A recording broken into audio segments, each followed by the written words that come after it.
Hi friends, ಮತ್ತು ರಾತ್ರಿ load ಮಾಡ್ಕೊಂಡು ಪಂಪಿಗೆ ಬರೋ ಅಷ್ಟ್ರಾಗ ರಾತ್ರಿ 12 ಗಂಟೆ ಆಯ್ತು ರೀ. ಬಂಪ್ ಕ್ಲೋಸ್ ಆಗಿತ್ತು. ಮತ್ತು ಏನು ಮಾಡೋದು ಅಂತಂದು ಅಲ್ಲೇ ಮಕ್ಕೊಂಡು ಬೆಳಗ್ಗೆ 9 ಗಂಟೆಗೆ ಎದ್ದು ಕೇಳಿದ್ರೆ ಡೀಸೆಲ್ ಖಾಲಿ ಆಗೈತಿ, ಬರೋಕೆ ಮಧ್ಯಾಹ್ನ 3 ಗಂಟೆ ಆಕೈತೆ ಅಂತ ಹೇಳಿದ್ರು. ಮತ್ತು ಏನು ಮಾಡಿದ್ರಿ ಈಗ ಅಂತ ಕೇಳಿದ್ರೆ, ಮತ್ತು ಇಲ್ರಿ ನೀವು ಬೇಕಂದ್ರೆ ಬೇರೆ ಪಂಪ್ನಾಗ ಡೀಸೆಲ್ ಕೊಡ್ತೇನೆ ಅಂತ ಹೇಳಿದ್ರು. ಎಲ್ಲಿ ಅಂತ ಕೇಳಿದ್ರೆ, ನೀವು ಬಂದು ರೋಡ್ನಾಗ ವಾಪಸ್ 5 ಕಿಲೋಮೀಟ್ರ್ ಹೋಗ್ಬೇಕಂತ ಹೇಳಿದ್ರು.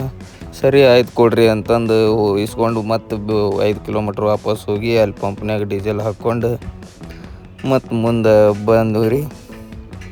ಬರುತ್ತಲೇನ ನಮ್ಮ ಕಾಕರು ನಾಷ್ಟ ಮಾಡಿದ್ದಿಲ್ಲ, ಎಲ್ಲರೂ ನಾಷ್ಟ ಮಾಡೋಣ ಅಂತ ಹೇಳಿದ್ರು. ಸರಿ ಅಂತ ಹೇಳಿದೆ. ನಾಷ್ಟ ಎಲ್ಲ ಮಾಡ್ಕೊಂಡು ಮುಂದೆ ಮಾಸ್ತಿ ಕಟ್ಟಿ ಬರುತ್ತಲೇನ ಸಂಜೆ ಮುಂದೆ 6 ಗಂಟೆ ಆಯ್ತು ರೀ. ಇನ್ನೇನು 6 ಗಂಟೆ ಆಗೈತಿ. ಒಂದು ಕಪ್ ಚಹಾ ಕುಡಿದು ಮುಂದಕ್ಕೆ ಹೋಗೋಣ ಅಂತಂದು ಇಲ್ಲೇ ಮಾಸ್ತಿ ಕಟ್ಟಿ ಒಳಗೆ ಗಾಡಿ ಸೈಡಿಗೆ ಹಾಕಿದ್ದೆ. ನಮ್ಮ ಕಾಕರು ಹಿಂದಿಂದ ಬರೋಕೆ ಕುಂತಿದ್ರು, ಅವ್ರ ಸಂಬಂಧ ಕಾಯಕ್ಕೆ ಕುಂತಿದ್ದೆ.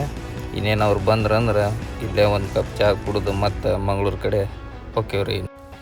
ಚಹಾ ಎಲ್ಲ ಕುಡಿದು ಮತ್ತು ಹಂಗೆ ಹೊರಟಿವ್ರಿ. ಹೊಂಟಿಂದ ಮುಂದಕ್ಕೆ ಹೊಂಡವರ ಸೈಡ್ ಬರುತ್ತಲೇನ ರಾತ್ರಿ 8:30 ಆಯ್ತು. 8:30 ಆಗಿದ್ದು ಟೈಮ್. ಊಟ ಮಾಡಿ ಹೋಗೋನು, ಎಲ್ಲರೂ ಸೈಡ್ ಹಾಕಂತಂದು ನಮ್ಮ ಕಾಕರು ಹೇಳಿದ್ರು. ಮತ್ತು ಸರಿ ಆಯ್ತು ಬರ್ರಿ ಮುಂದೆ ಎಲ್ಲರೂ ಸೈಡ್ ಹಾಕ್ತೇನೆ ಅಂತಂದು ಹೇಳಿದೆ. ಹೊನ್ನಾವರ ಟೋಲ್ನಾಗ ಬಂದು ಸೈಡ್ ಹಾಕಿದ್ದೆ ರೀ.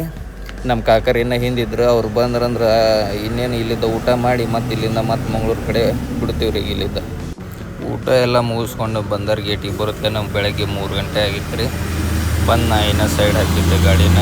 ನಮ್ಮ ಕಾಕರು ಬಂದಿದ್ದಿಲ್ಲ, ಅವ್ರ ಸಂಬಂಧ ಕಾಯಕ್ಕೆ ಕುಂತಿದ್ದೆ. ಅವ್ರು ಬಂದು ಇಲ್ಲೇ ಸೈಡಿಗೆ ಹಾಕಿದ್ರೆ ಇಲ್ಲೇ ಸೈಡ್ ಹಾಕಿ ಮಕ್ಕೋರಿ ಅಂತೇಳಿ ಹಿಂದೆ ಗಾಡಿಗೆ ಹತ್ರ ಜಾಗ ಐತೆ ಅಂತ ಹೇಳಿದ್ದೆ. ಅವರು ಬಂದು ಇಲ್ಲೇ ಮಕ್ಕೊಂತಾರೆ. ಬೆಳಗ್ಗೆ 9 ಗಂಟೆಗೆ ಗಾಡಿ ಕಾರ್ಡ್ ಮಾಡಿ ಎಂಟ್ರಿ ಮಾಡಿಸ್ಬೇಕ್ರಿ. ಎಂಟ್ರಿ ಮಾಡಿಸಿ ಗೇಟ್ ಒಳಗೆ ಹೋಗಿ ಅನ್ಲೋಡ್ ಮಾಡೋದು ರೀ.